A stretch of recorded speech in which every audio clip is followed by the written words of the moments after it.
What is good, Colts Nation? We are breaking down this week's injury report. Coming from the Colts as of Wednesday. This is now Thursday, so we got Wednesday's practice report.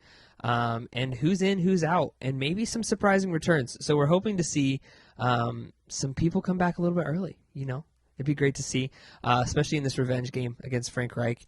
I don't know about you. He doesn't don't have a great taste in my mouth when it comes to old Frankie. So let's break it down. Let's go through the Colts injury report.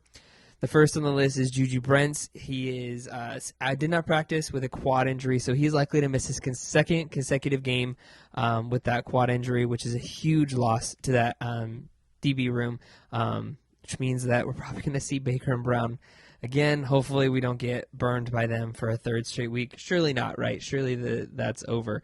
A big one is Zaire Franklin is out with a knee injury. He did not practice.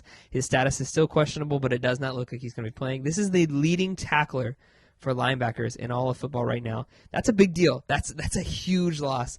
I don't think that can be stressed enough. How impactful EJ Speed, Zaire Franklin, and Shaquille Leonard have been in that linebacker spot. I mean, I would argue one of the best linebacker rooms in all of football, and missing one of their key pieces in Zaire Franklin. Did not practice today. His status is still questionable for this weekend. Another one is defensive end Deo and Ingabo. Sorry for mispronouncing that, but he is out or questionable still with a shoulder and a toe injury. That's a big hit to that defensive end, to that D-line room. Really hope to see him be able to make it for this weekend. Big return coming. It looks like Braden Smith will be back this week. It's still questionable, but it does look like reports from inside the locker room have said that Braden Smith is likely going to be making his return this week. That's a big deal. That's going to be huge coming off that right side where historically Brian Burns has come from on Carolina's team. So good to see him come back. Hopefully he'll be able to go for this weekend. And then another big addition, big return is Kylan Granson is back.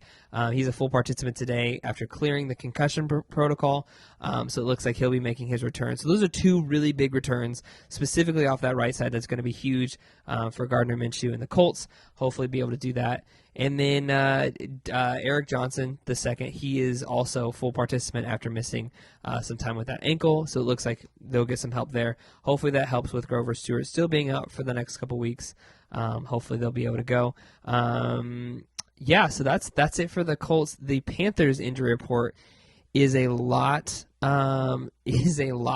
deeper. They are missing. DJ Chark did not practice with an elbow injury. Troy Hill did not practice with illness. Hayden Hurst did not practice. This is some big names. Adam Thielen, he's just on rest. He'll be fine, unfortunately. And Laviska Shenault with an ankle injury did not practice. And then Von Bell, Brian Burns, limited practice. Lavu with limited practice. It looks like the Panthers are more beaten up than I think was initially leading up to this week, as we initially thought. It's a good game. I'm hoping that the Colts can get their lick back, can get it back. This is a big turnaround time for them. So hopefully they're able to turn it around and make it a little different. So that's the injury report for this week.